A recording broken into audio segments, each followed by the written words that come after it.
ஒரு குட்டிக் கதை. யாரா இருந்தாலும் பயந்துதானே ஆகணும். யமதர்மராஜன் ஒருமுறை பூமிக்கு வந்தபோது அழகான ஒரு பெண்ணிடம் தன் மனதை பறிகொடுத்தார். அவள் மானுட பெண் என்றாலும் அவளை மணந்து சில காலமாவது வாழ வேண்டும் என்ற ஆசை அவருக்கு வந்துவிட்டது. அந்த மானுட பெண்ணை மணந்து அழகான ஆண் பிள்ளைக்கு தகப்பனாரானார் யமதர்மன். அவர் மணந்த பெண் நல்லவள்தான் என்றாலும் நாளாக நாளாக யமனுக்கு அவள் மீது சலிப்பு தட்டியது. மேலுலகம் போய் தப்பிவிடலாமா என்று நினைக்க ஆரம்பித்தார். ஆனால் பிள்ளை மேல் இருந்த பாசத்தால் மகனை நிற்கதியாக விட்டுப்போக மனமும் வரவில்லை. தத்தளித்தார். மகன் கொஞ்சம் வளர்ந்ததும் மனம் விட்டு அவனிடமே பேசினார். மகனே, நீ சிறந்த வைத்தியனாக வேண்டும்.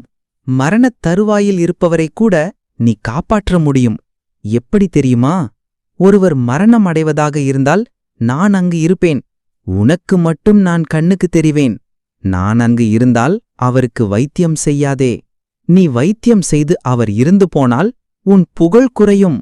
எனவே யாருக்கு வைத்தியம் செய்தாலும் நான் அங்கு இல்லையென்றால் தைரியமாக மருந்து கொடு. அவன் பிழைத்து எழுந்து கொள்வான். அதனால் உன் புகழ் மேலும் மேலும் பரவும் என்றார் யமன். மனைவியிடம் சொல்லிக் கொள்ளாமல் மகனை அணைத்து கண்ணீர் விட்டு யமதர்மன் நழுவிவிட்டார். மகன் மருத்துவம் படித்து மகத்துவம் பெற்றான். அவன் வைத்தியம் செய்தால் எப்படி இருப்பவனும் பிழைத்துக் கொண்டான். ஒருவர் கூட சாகவில்லை. எல்லோரும் ஆச்சரியப்பட்டார்கள். யாருக்காவது வைத்தியம் செய்யப் போகும்போது எதிரில் அப்பாவை பார்த்தால் கும்பிட்டு விட்டு வெளியே வந்து விடுவான். இந்த வைத்தியன் கைவிட்டால் பிறகு மரணம்தான் என்று ஊரே புகழ்ந்தது.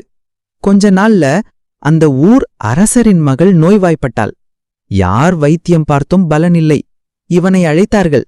என் மகளை காப்பாற்றினால் அவளையே உனக்கு மனைவியாக தருகிறேன், ராஜ்யத்தையும் தருகிறேன் என்றார் ராஜா. அவள் படுத்திருக்கும் அறைக்குள் போன வைத்தியனுக்கு அதிர்ச்சி. யமன், அதாவது அப்பா, நின்று கொண்டிருந்தார். வைத்தியம் செய்தால் பிழைக்க மாட்டாள். ஆனால் பிழைத்துவிட்டால் அழகான அந்த ராஜகுமாரி, ராஜ்யம் எல்லாம் கிடைக்கும். இடைஞ்சலாக அப்பா குறுக்கே நிற்கிறார். எப்படி அவரை விரட்டுவது? பளிச்சென்று யோசனை பிறந்தது. வாசல் பக்கம் பார்த்து கத்தினான். அம்மா, அப்பா உள்ளே இருக்கார்.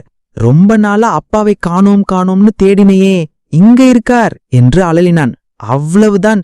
தொண்டை காணோம் துணியை காணோம் என்று யமன் ஓட்டமாக ஓடியே விட்டான். கட்டினது எவனாயிருந்தாலும், இல்லை உலக மக்களே கண்டு பயப்படுற யமனாயிருந்தாலும் பொண்டாட்டிக்கு பயந்தே தான் ஆகணும்.